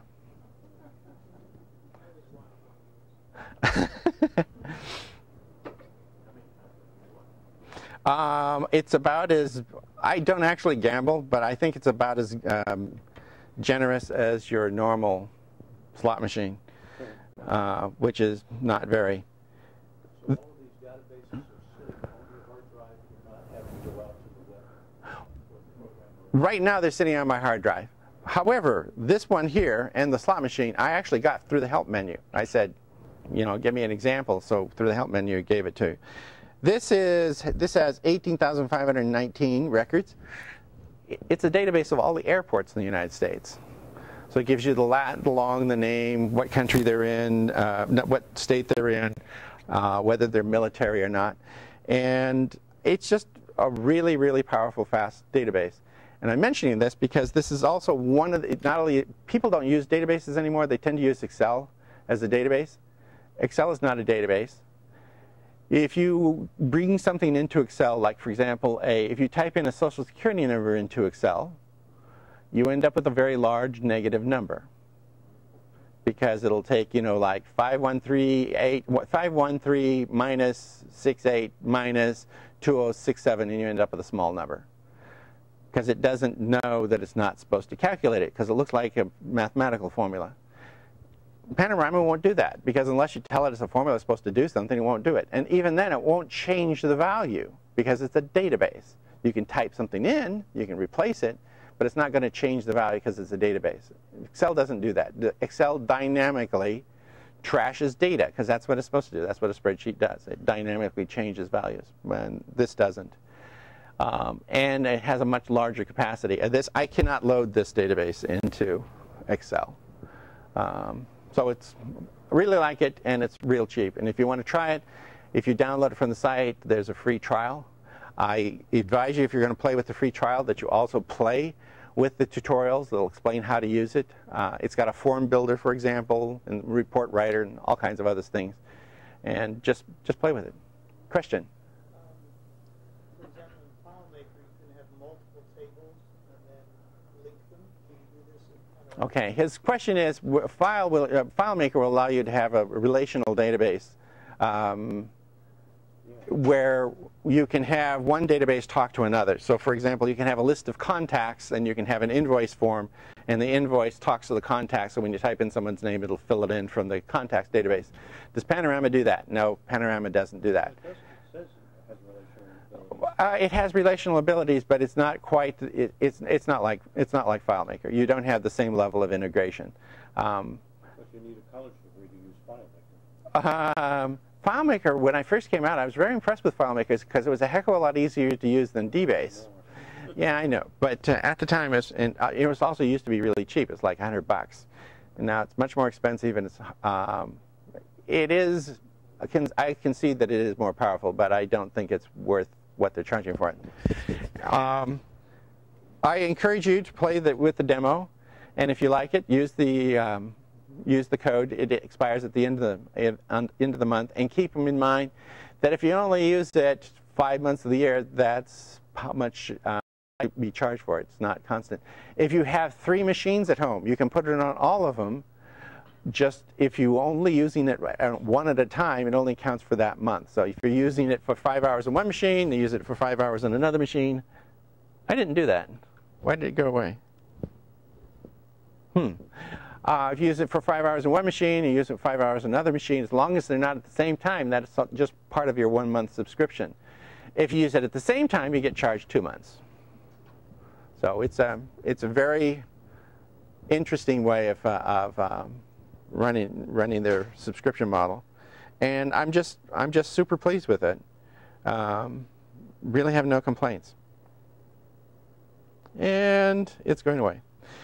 The other thing I should mention that you probably don't care about is just the size of the database. Actually, I'll give you I don't know what you're trying to do. I'm going to launch Panorama again. I want to show you something. Launch Panorama 10.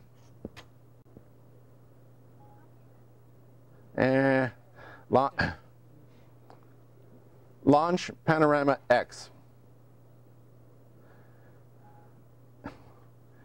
Okay, I'm going to tell it to make a new database by opening a file. So I'm going to create a database from a text file.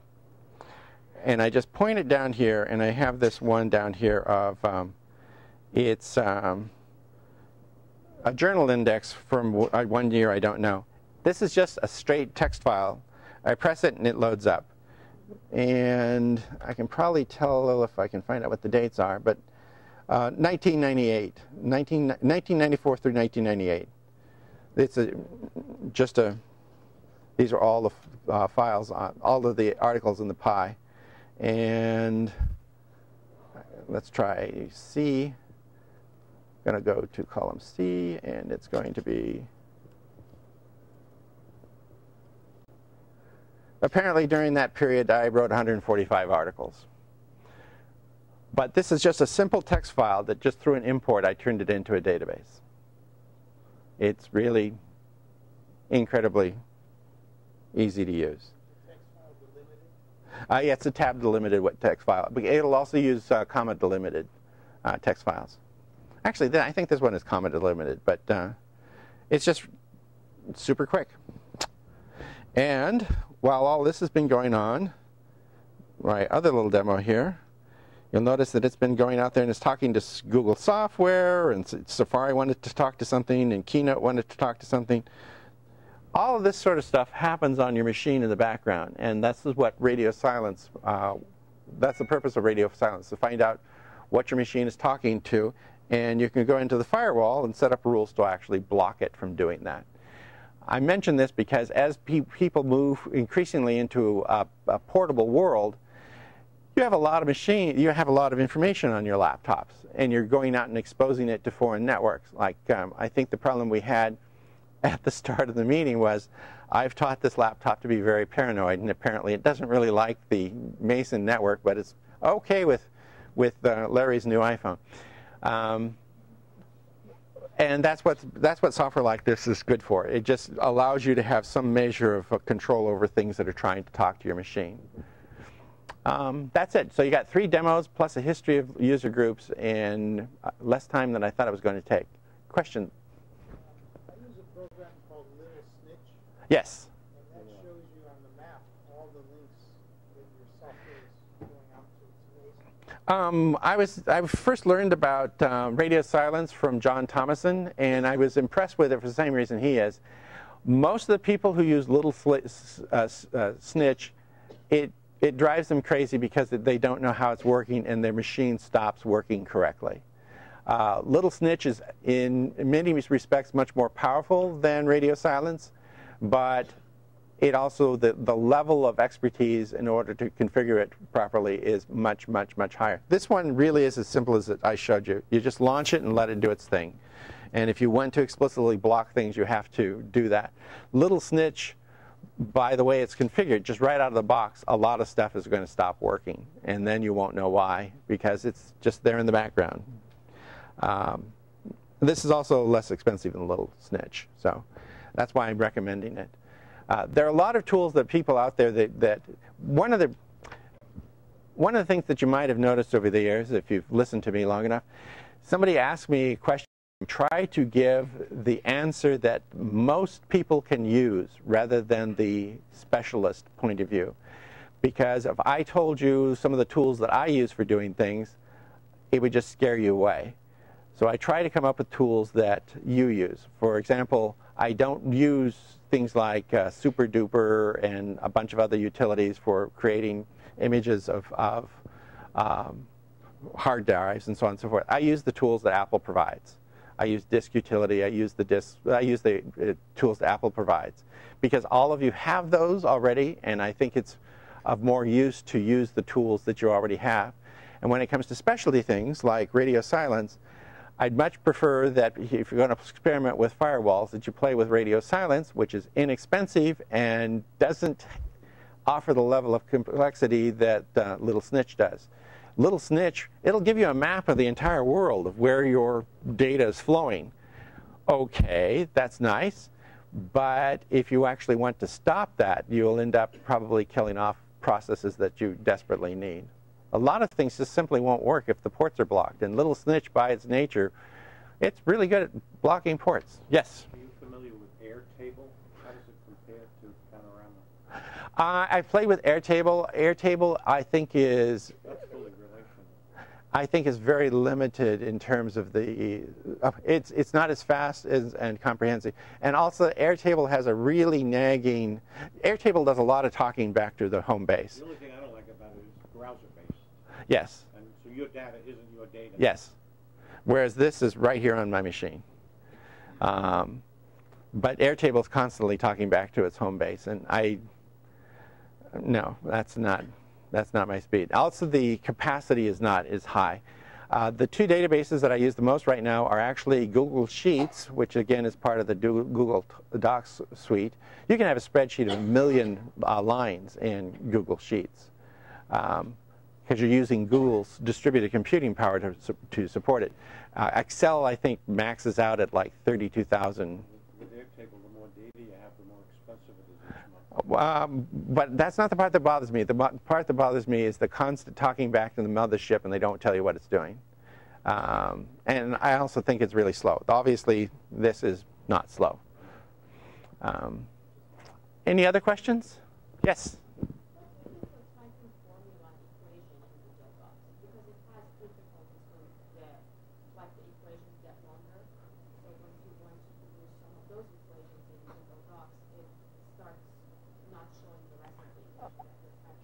Are you talking about Google Sheets or Google Docs?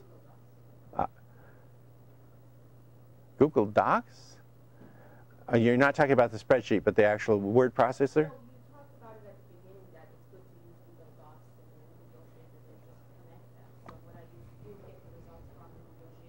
Okay, okay.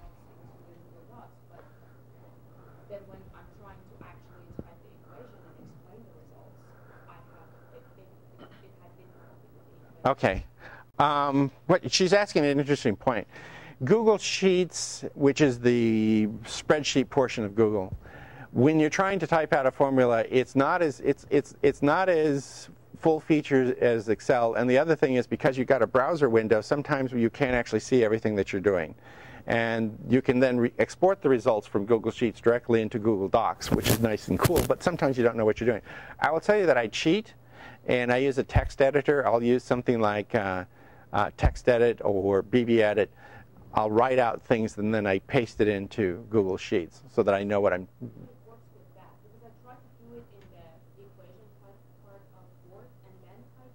No. Yeah, the reason why it doesn't work, the reason why you can't type something into Word and then post it into Google Sheets, Word will throw in a whole bunch of metadata that has nothing to do with what you're trying to do. And that's also one reason why I prefer using Google Sheets and Google Docs, because it gets rid of all that Word metadata. The word metadata it's Microsoft specific. They don't tell you what it's doing, and it really screws up things like formulas. Yeah, on the Mac it comes with one called TextEdit, but the other one that I use is called BBEdit, which is a commercial one, and I much prefer doing that kind of work in BBEdit and then pasting it in. And the limitation there is not so much a limitation of Google Sheets or Google Docs. It's a limitation of the fact that because it's browser-based, everything that's doing has to be done with some clever piece of JavaScript. And the windows sometimes are they're not designed for long, complex things. So I cheat and I use a text editor. Learning how to cheat is an essential skill on a computer. Like, for example, the trick that I'm doing here with Siri, just telling it to launch a program. If you tell Siri to launch a program, it'll launch a program. Right now, it's really just transcribing what I'm saying, but if you did something useful, you tell it to launch a program, it'll launch a program. So you can have your desk covered with something, go up to Siri and say, launch this. You don't have to make everything hide. You can just launch it. And I bet a lot of you have never tried that, but it's really quite useful. Do you use a keyboard shortcut, or usually just go up to the Siri icon? I don't know if there's a shortcut for triggering Siri. There might be. I don't know. I've never asked. I try to limit the number of shortcuts I use, keyboard shortcuts, because they're really difficult to document. And a lot of the things I'm doing for a group, and I want all the group to do it a particular way. And if I get too fancy, they can't follow what I'm doing. Also, my assistant has only one arm, so I can't get too fancy because it's not fair to her. Yes? Lawrence, you've told us about the past. I'm kind of curious to know what you see as our future in computing. That's a good question. I've talked to you about, he wants to know, I've talked about the past, what do I think of the future? One of the things that I like about the computer field is that I like the constant state of innovation, but one of the things that I don't like is there's not a very good sense of history. A lot of people, they don't, and since I'm a historian, of course I'm going to be interested in history, a lot of people haven't really stopped to think about how we got to where we are today. The original personal computers were designed by a bunch of engineers who wanted the power of a mainframe, but they didn't want to go through the priesthood that allows you into the mainframe world. The first computer science departments were run by mathematics. They were a division of mathematics. And they were mathematicians, and they saw the only purpose that you could use a computer for was math. And people wanted to do things like the university accounting and registration of students. They just thought that was a waste of computer resources. And when I was taking this programming class with Kathleen, one of the things that I would do, they wanted us to design a program that would calculate a circle. Well, you have to remember that we put in cards and we got back sheets of paper. There was no CRTs or anything. So we had to write a program that would draw a circle. I thought that was kind of lame. I figured out how to do that fairly quickly. So I was designing Rosettas and so on and so forth and turning that in as the assignment. And they just didn't know what to do with that because they were mathematicians. And then later on, they became computer science departments, and they started talking about things like databases and business analysis and a bunch of other things. But there was still a priesthood. You went up with your program wrapped in a deck of cards wrapped in a rubber band. You walked up to this window, it looked like a bank teller, and you gave them their cards, and you say, can you tell me when it'll be done? And you say, 2 days. And sort of like that, no soup for you, guy. 2 days. And you come back 2 days later, and one little error on card number 913 made the whole thing stop.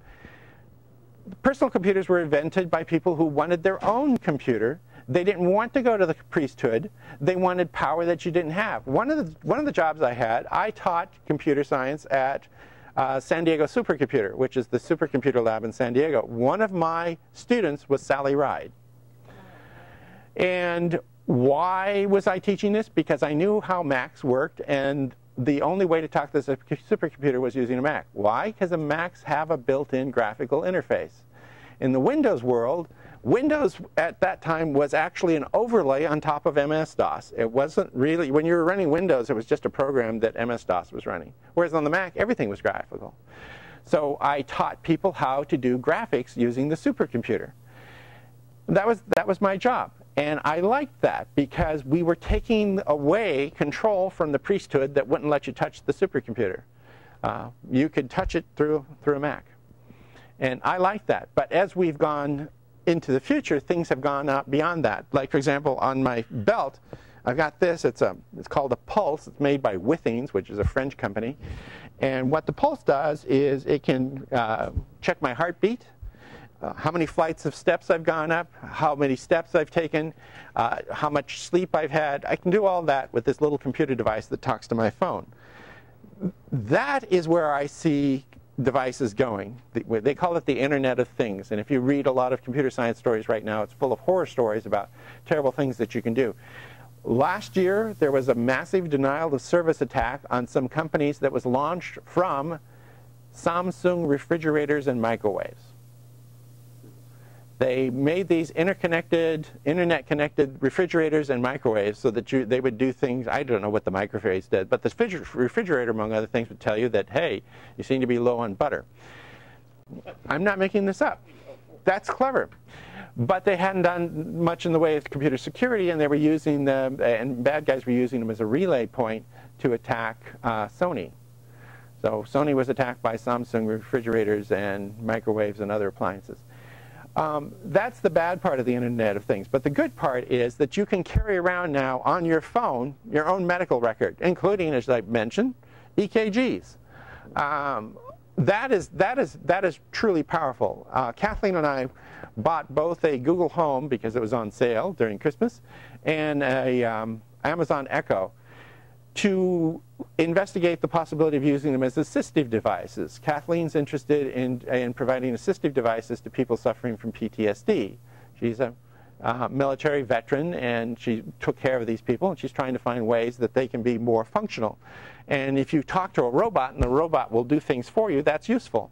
And so we've tested both, and we're happy with both of them. But from that little robot, the Amazon Home, the Google Home, we can tell it to set the temperature in the living room. Or if we left, we can tell it to set the living room into eco mode, which means it'll either get blazing hot in the summer or freezing cold in the winter, and it lowers our electrical bill. And that's where I see things going. Taking the power of computing and applying it to things that you as the individual want to do, rather than you, the corporation. If you think about it, right now, how did you used to get a bank statement? You used to get a bank statement once a month that came printed on dead trees, and it was mailed to you.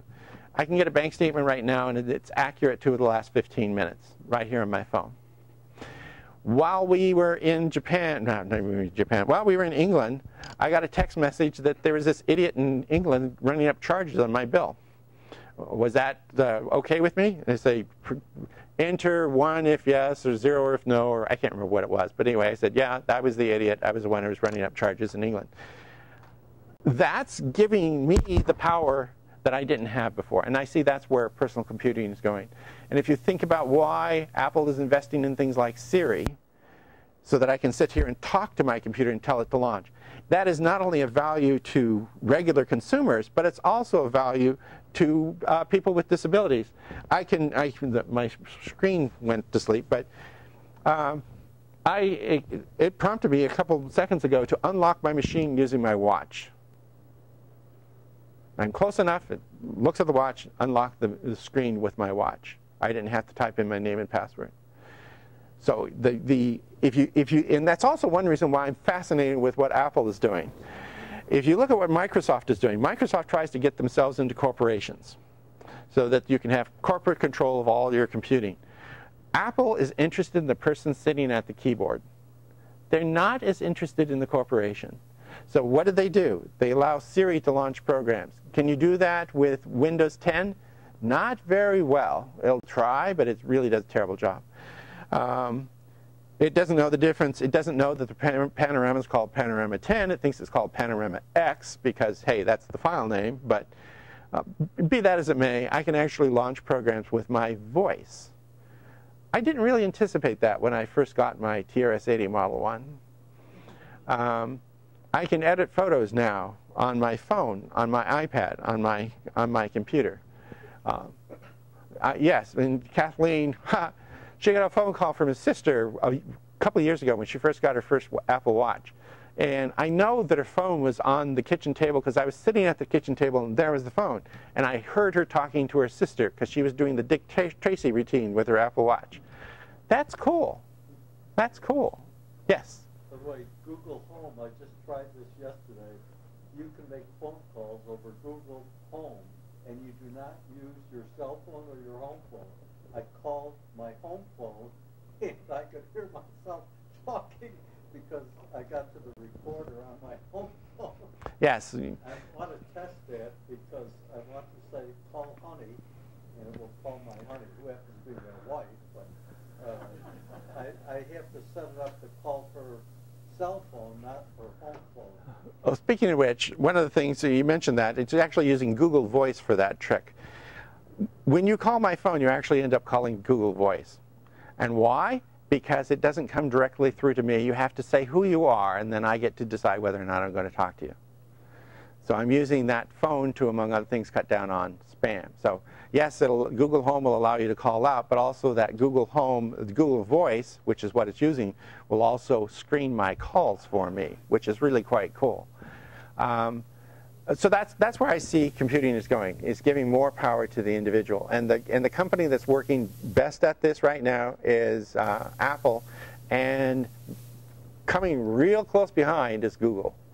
Google's doing a bang-up job. Yeah. What I don't like about Apple is they really focus on your privacy.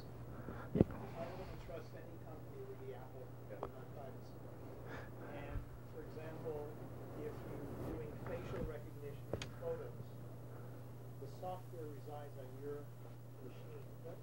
Photos aren't sent to Apple, so everything is done locally.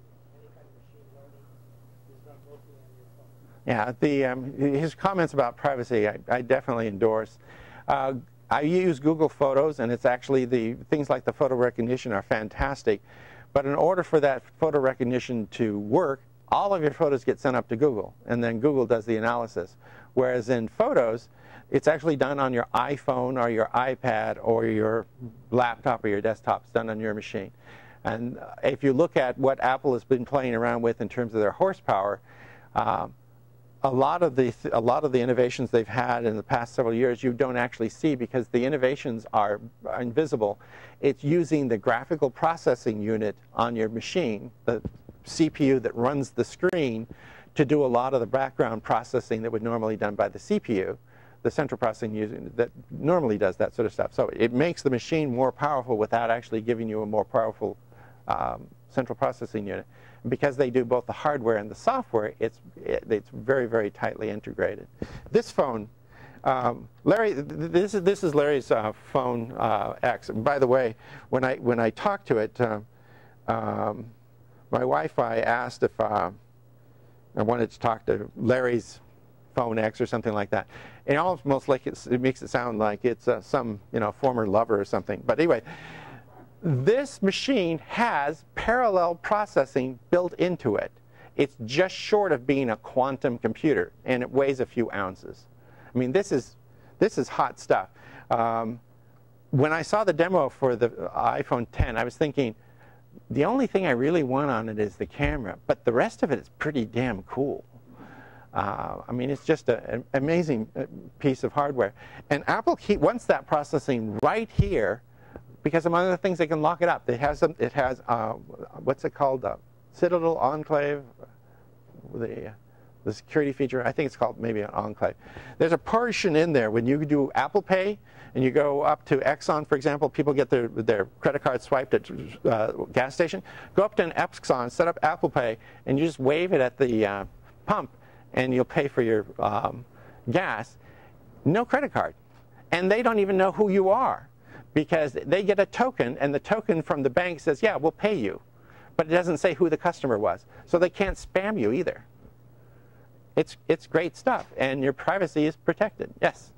I was going to ask you, future looking, whether you think the biometric route is really going to be productive in the coming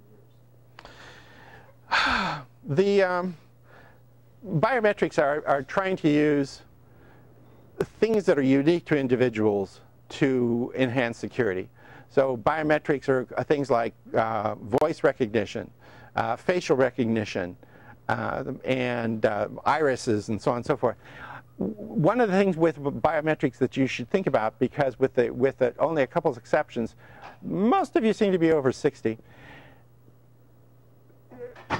A lot of the biometrics present real problems to people with disabilities. I cannot use the biometric that does the iris scan, for example. The light is so bright that it blinds me. I'm very sensitive to bright light, like that one. And so if something has an iris scan, I just try to avoid those things because it's really hard on me. Kathleen is a nurse. She has no fingerprints. She cannot use the fingerprint recognition on her phone. So every time she uses her phone, she has to type in the passcode. Again, because when we're thinking biometrics, there are limitations on that. And things like the facial recognition. People have already found interesting ways around it. One Apple engineer, he was one of the people who designed facial recognition. He had some games on his phone. He was asleep. His kid came in, pointed the phone at his father's face, and unlocked the phone so he could play the game. So the facial recognition worked, but an unauthorized user ended up using the phone to play a game.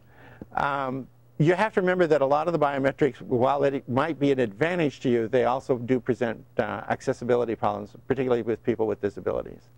But you can also use these devices to overcome those disabilities. But biometrics, you want to, as consumers, I pay a lot of attention to biometrics because it can do a lot for you, but it also might lock you in a corner. We haven't quite figured out the perfect universal metric. For example, the voice recognition.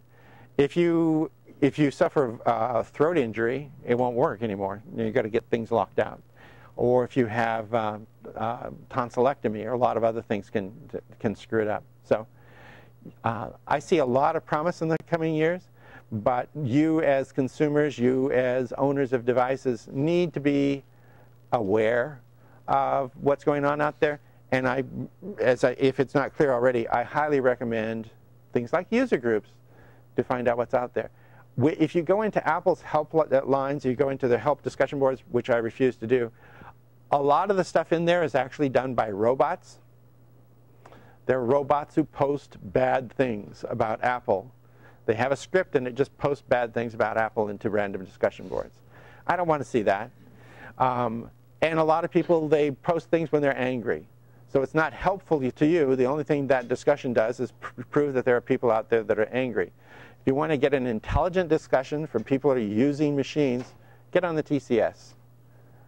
Talk to your fellow users. And I think we're out of time. Sure. Thank you. Lawrence, thank you so much.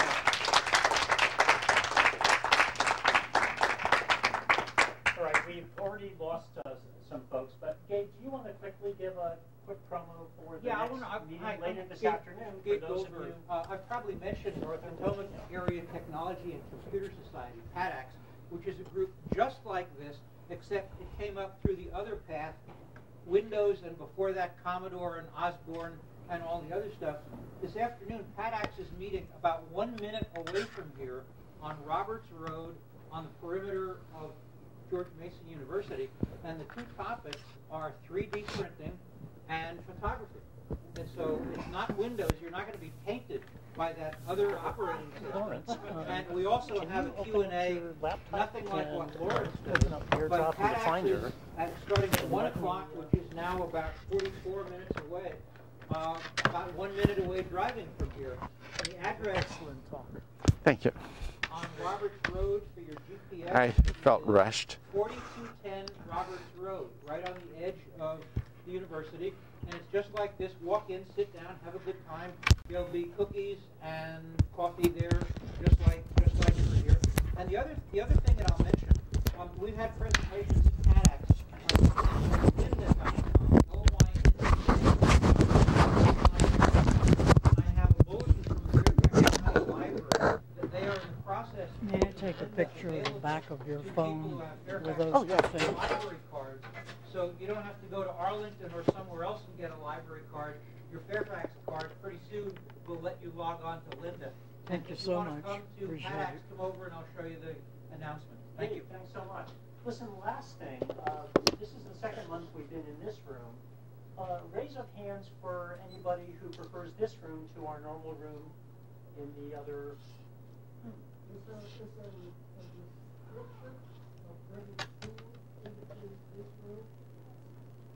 No, the food isn't allowed in any of the lecture halls, so there's no difference about that.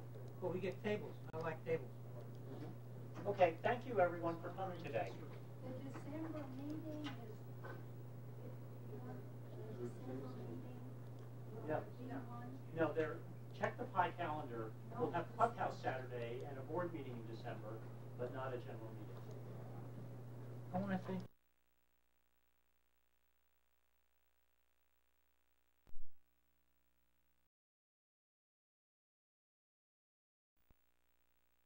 do a Q&A over at TADx, but I understand distance and time and all that crap. That was an epic presentation on your journey.